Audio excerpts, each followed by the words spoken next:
కాకినాడ పర్యటనలో సీఎం చంద్రబాబును బీజేపీ నేతలు అడ్డుకున్నారు. సీఎం కాన్వాయ్కి అడ్డుగా వచ్చిన బీజేపీ నేతలు మోడీ జిందాబాద్ అంటూ నినాదాలు చేశారు. బీజేపీ నేతల తీరు పట్ల సీరియస్గా స్పందించిన సీఎం రాష్ట్ర అభివృద్ధికి అడ్డుపడుతున్న మోడీ ఎందుకు సమర్థిస్తున్నారంటూ ఆగ్రహం వ్యక్తం చేశారు. ఏ ముఖం పెట్టుకుని నన్ను అడ్డుకుంటున్నారంటూ వార్నింగ్ ఇచ్చారు. మీరు నరేంద్ర మోడీ గారు చేసినట్టు అవమానపడాలి, సిగ్గుపడిపోవాలి. మీరందరూ ఇంకా ఎట్ల నుంచి బయట వస్తున్నారు. మీరు రాష్ట్రానికి ద్రోహం చేసిన వ్యక్తి నరేంద్ర మోడీ. డౌన్ టౌన్ కదా మిమ్మల్ని కొడతారు, జాగ్రత్తగా ఉండండి. నేను పోని ప్రాబ్లం పెట్టుకోదండి. ఇక్కడ పెట్టుకుంటే మీరు ఫినిష్ అయిపోతారు. మీరు ఈ గడ్డ మీద ఉన్నారు. ఏమ్మా ఏం కావాలి నీకు? ఎందుకమ్మా నువ్వు ఏమన్నా చేసుకుంటావు? ఏం చేశాడు మీ నరేంద్ర మోడీ? చేశాడమ్మా, మూడు చేశాడు. అందరినీ గుర్తుపెట్టుకో. రాష్ట్రాన్ని, దేశాన్ని మీరు బయట వస్తే మిమ్మల్ని వదిలిపెట్టరు. పబ్లిక్ మర్యాదగా ఉండు. బయట వస్తే వదిలిపెట్టరు. చాలా సమస్యలు వస్తాయి మీకు. మేము బెదిరిస్తున్నాం, చెప్తున్నా, విషయం చెప్తున్నా. నిన్న కూడా లాఠీ చార్జ్ చేశారు ఢిల్లీలో. ఉద్యమ చేసే వాళ్ళని ఏమన్నా ఉందా మీకు? కొంచెమైనా మన రాష్ట్రం ఉందా? ఈ జన్మభూమి మీద ఉన్నారు, ఈ నీళ్లు తాగుతారు, ఈ గడ్డ మీద ఉన్నారు. మీకు కమిట్మెంట్ ఉండాలి కదా. వెళ్ళమ్మా, ఇళ్ళు. అందుకమ్మా వెళ్ళమ్మా, మంచిగా.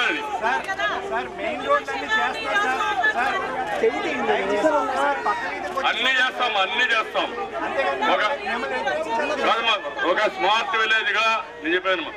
ఒక స్మార్ట్ విలేజ్ గా తప్పకుండా ఉండే మాట్లాడు. ఒక స్మార్ట్ విలేజ్ గా, స్మార్ట్ టౌన్ గా చేస్తాం.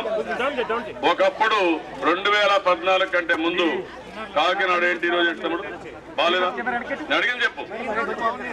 అన్ని కూడా ఎప్పుడు కూడా అన్ని రోడ్లు చేస్తాం.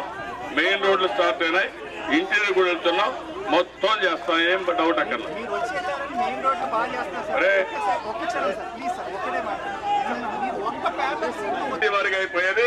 వాడు సహకరించి చేస్తున్నా, సంతోషపడండి. కాకినాడ పర్యటనలో సీఎం చంద్రబాబును బీజేపీ నేతలు అడ్డుకున్నారు. సీఎం కాన్వాయ్కి అడ్డుగా వచ్చిన బీజేపీ నేతలు మోడీ జిందాబాద్ అంటూ నినాదాలు చేశారు. బీజేపీ నేతల తీరు పట్ల సీరియస్గా స్పందించిన సీఎం రాష్ట్ర అభివృద్ధికి అడ్డుపడుతున్న మోడీని ఎందుకు సమర్థిస్తున్నారంటూ ఆగ్రహం వ్యక్తం చేశారు. ఏ ముఖం పెట్టుకుని నన్ను అడ్డుకుంటున్నారంటూ వార్నింగ్ ఇచ్చారు. మరిన్ని అప్డేట్స్ మా రిపోర్టర్ శ్రీధర్ అందిస్తారు. శ్రీధర్, చెప్పండి, సీఎం ఎలా రెస్పాండ్ అయ్యారు? బీజేపీ కార్యకర్తలు నినాదాలేంటి? పూర్తి డీటెయిల్స్ చెప్పండి. ప్రతిభ తూర్పుగోదావరి జిల్లా ఒకరోజు పర్యటనకు వచ్చినటువంటి సీఎం చంద్రబాబు కాన్వాయ్ ను బీజేపీ నేతలు చాలా వ్యూహాత్మకంగా అడ్డుకున్నారనే చెప్పాలి. నిన్నటి నుంచి కూడా సీఎం పర్యటన ఉంటున్న నేపథ్యంలో ఈ రోజు తెల్లవారుజాము నుంచి కూడా బీజేపీకి సంబంధించి అగ్ర నేతలందరినీ కూడా ఈ రోజు ఉదయం నుంచి కూడా పోలీసులు ఎక్కడికక్కడ హౌస్ అరెస్టులు చేసినప్పటికీ ఈ రోజు సీఎం కాకినాడ చేరుకున్న కాసేపటికే సీఎం కాన్వాయ్ ఏదైతే హెలిప్యాడ్ నుంచి ఈ సభాస్థలికి వెళ్తున్న మధ్య దారిలో అడ్డుకున్న పరిస్థితి చూడవచ్చు. వీళ్ళు చాలా వ్యూహాత్మకంగా ఒక హాస్పిటల్లో దాదాపుగా ఒక 30 నుంచి 40 మంది కార్యకర్తలు ఒక చోట చేరుకుని సీఎం కాన్వాయ్ వెళ్తున్నటువంటి దారిలో ఒక హాస్పిటల్లో వీళ్ళు బస్ చేశారు. అక్కడి నుంచి కూడా రోడ్డు పైకి చేరుకుని కాన్వాయ్ వస్తుండగా రోడ్డు పైకి చేరుకుని ఒకసారిగా కాన్వాయ్కి అడ్డంగా కూర్చున్న పరిస్థితి అయితే మనం ఇక్కడ చూసాం. అయితే ఈ హఠాత్ పరిణామానికి పోలీసులు కూడా విస్తుపోయిన పరిస్థితి. ముందుగా ఎటువంటి సమాచారం లేకుండా వాళ్ళకు కూడా సమాచారం తెలియనివ్వకుండా ఎంతో గోప్యంగా ఈ స్కెచ్ వేసినట్టుగా కూడా వాళ్ళంతా భావిస్తా ఉన్నారు. అయితే సీఎం కాన్వాయ్ కదలనివ్వకుండా, ముందుకు వెళ్ళనివ్వకుండా అడ్డుకుంటున్న నేపథ్యంలో స్వయంగా సీఎం తను ప్రయాణిస్తున్న వెహికల్ నుంచి బయటకు వచ్చి వారితో కూడా మాట్లాడే ప్రయత్నం చేశారు. అయితే ఈ సందర్భంలో మోడీ జిందాబాద్, మోడీ జిందాబాద్ అంటూ వాళ్ళు నినాదాలు చేయడంతో సీఎం ఒక్కసారిగా అసహనం వ్యక్తం చేసి వారిని మందలించిన పరిస్థితికి అయితే మనం ఇక్కడ చూసాం. అయితే రాష్ట్ర అభివృద్ధికి కానీ రాష్ట్రానికి కానీ ఎటువంటి సాయం చేశారని చెప్పేసి మీరు మోడీని సమర్థిస్తున్నారు. తెలుగు ప్రజలుగా ఉండి తెలుగు రాష్ట్రానికి అన్యాయం చేస్తుంటే మీరు మోడీని ఎలా సమర్థిస్తున్నారంటూ క్లాస్ పీకిన పరిస్థితి అయితే అక్కడ మనం స్పష్టంగా చూసాం. అయితే రాష్ట్రానికి చేస్తున్న అభివృద్ధిపై చర్చకు రావాలని చెప్పేసి కూడా ఒక దశలో అక్కడ ఉన్నటువంటి బీజేపీ కార్యకర్తలు చంద్రబాబుతో మాట్లాడిన పరిస్థితి. అయితే ఇదంతా కాదు, ఇప్పుడు నేను వచ్చిన కార్యక్రమం వేరు, మీతో మాట్లాడే మరోసారి నేను వస్తాను, దీనికి మాత్రం మీరు ఖచ్చితంగా స్పందించాలి.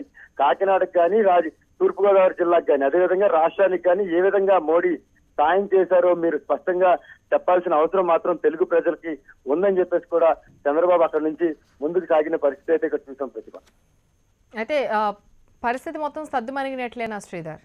ప్రస్తుతానికైతే అక్కడ ఉన్నటువంటి కార్యకర్తలందరినీ కూడా పోలీసులు అరెస్ట్ చేసి నగరంలోని వివిధ పోలీస్ స్టేషన్లకి తరలించారు. అయితే తరలించే సమయంలో కూడా పోలీసులు వారిని అరెస్ట్ చేసే సమయంలో కూడా కొంత వాగ్వాదం, కొంచెం తోపులాట జరిగింది. ఈ నేపథ్యంలో పెద్ద ఎత్తున ముందు కాన్వాయ్ని అక్కడ నుంచి ముందుకు తరలించి అక్కడ ఉన్నటువంటి కార్యకర్తలందరినీ వ్యాన్లో వివిధ పోలీస్ స్టేషన్ కి తరలించి తీసుకెళ్లారు. Pratibha. Right Sridhar, thank you.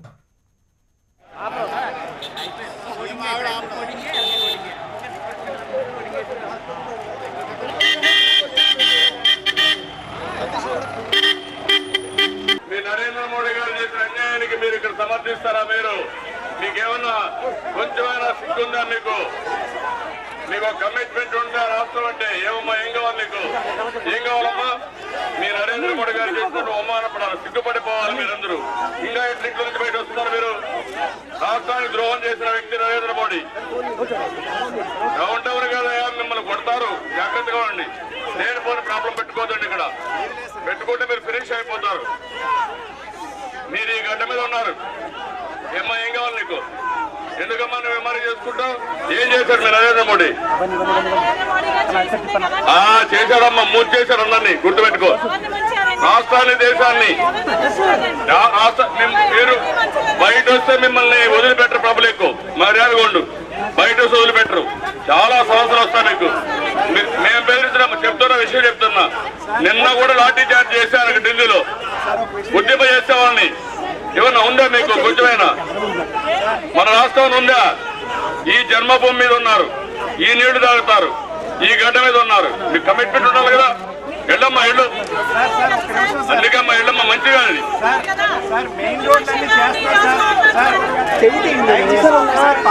అన్ని చేస్తాం, అన్ని చేస్తాం. ఒక స్మార్ట్ విలేజ్ గా నేను చెప్పాను. ఒక స్మార్ట్ విలేజ్ గా తప్పకుండా ఉండే మాట్లాడు. ఒక స్మార్ట్ విలేజ్ గా, స్మార్ట్ టౌన్ గా చేస్తాం. ఒకప్పుడు 2014 కంటే ముందు కాకినాడ ఏంటి ఈరోజు చేస్తాడు బాలేదా? అడిగింది చెప్పు. అన్ని కూడా ఎప్పుడు కూడా అన్ని రోడ్లు చేస్తాం. మెయిన్ రోడ్లు స్టార్ట్ అయినాయి. ఇంటీరియర్ కూడా వెళ్తున్నాం. మొత్తం చేస్తాం. ఏం డౌట్ అక్కడ. అరే వారికి అయిపోయేది. వాడు సహకరించి చేస్తున్నా, సంతోషపడండి.